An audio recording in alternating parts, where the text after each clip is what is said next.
Huh? Hi. Let's go. Let's walk a little bit farther this way so we know we got great. I'm right on top of you. All right, keep walking. Keep walking.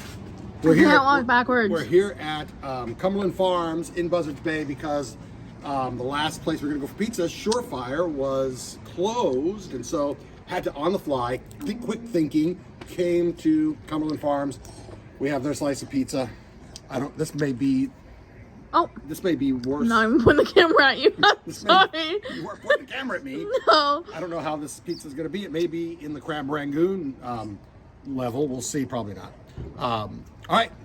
What do we do here? One verse. I give you one verse. I give you a little devotional out of that verse. Get in, get out. You all know that by now. Where are we this week? We've been camped out in 1 Kings chapter 19, talking about who? Who we've been talking about? The guy in the cave. True. What's his name? Could you remember his name? I bet you Emma could. Starts with an E. Starts with an E. Starts with an E, guys. Put your guess in the comment section. Elijah. Ah! Elijah. You said it. Okay. There's pizza over. Elijah. So I don't even know what verse I want to read to you today because it's like a whole section. I don't want to read too much because I don't want to ruin my reputation and give you more than one verse. But You never do that. I never do that. But yesterday, remember, it was the still small voice, right? Sometimes bigger's not better. And so when that voice comes and says, "What are you doing here, Elijah?" Right? He says the same thing again. He says, "I've been very jealous for the Lord, the God of hosts, for the people of Israel have forsaken your covenant, thrown down your altars, killed your prophets with the sword. And I, even only I am left, and they seek my life to take it away." And the Lord said to him, "Go, return on your way to the wilderness of Damascus." And I'm going to even stop right there. I love it because God doesn't listen to his complaints.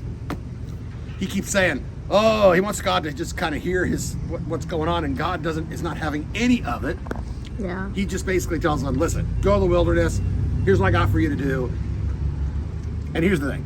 I think sometimes we're too focused on our problems. What God was trying to tell Elijah to do was get your eyes off of your problems and go do what I've called you to do. I think sometimes our eyes are on our problems. Our problems seem really big because our God seems small. If our God is really big, then our problems will seem really small. And I think sometimes we get overwhelmed with our problems, and so we want to just curl up in a little ball in our bed and not go do anything. Sounds about right. Yeah, sounds right. Sounds like a typical Monday morning. Quick story. Back in Tucson, when I first started church in Tucson, we were doing homeless ministry, and I met a young woman who wasn't homeless. She had just gotten diagnosed with cancer, really bad, and she was down and depressed, and I mean, it was really bad. We thought maybe she had weeks to live, kind of thing. And so she heard we were doing a homeless meal, and so she wanted to come. And so we're like, great, come. And I remember she got to the house where we did church, and she kind of came up the stairs, and she was very fragile and very you could just see the depression all over her. And then she asked, well, can I do something? And so we gave her the job of pouring drinks at a couple of tables because she could do it. And as soon as she started serving other people, she got her mind off of her problems, and all of a sudden all these homeless people that were there, and she was serving people that had bigger problems than her. Her countenance changed. All of a sudden she had joy. Suddenly she's kind of like straightened up, and she was able to walk around. It like had a big drastic impact on her.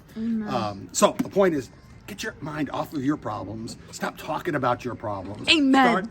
Stop just wallowing in your problems and start to look at what God has for you. Start to maybe solve someone else's problem. Think about that and see what happens. So there you go. That's the devotional. 1 Kings chapter 19 all week, because we don't need to get through the Bible. We need to get the Bible through Haley. Through me. All right. So pizza. Gonna hand this off. I don't have pizza high hopes looks for this. so disturbing. No underneath to speak of. The Not front floppy, of it. but It looks like elementary school pizza. oh man, oh it's bad. It's like cardboard. Yum. No, this is. Delish. You don't want to come to Cumberland Farms for your pizza. Not good. I'm gonna give it a fair score though. And what's that? It's cardboardy, no sauce to speak of. I mean, really, at all. The cheese has no flavor. It's a piece of cardboard. Really. 3.2. 3.2. 3.2. That's how bad this pizza is. Sure, that's a better score than it Don't come to Cumberland Farms for your deserves. pizza. Come for your gas, and the coffee isn't bad either. Remember that. we've done their coffee before. Anyway, that's the devotional. Hope you had a great week. I'll see you next time. I'm Pastor Dave. Be blessed.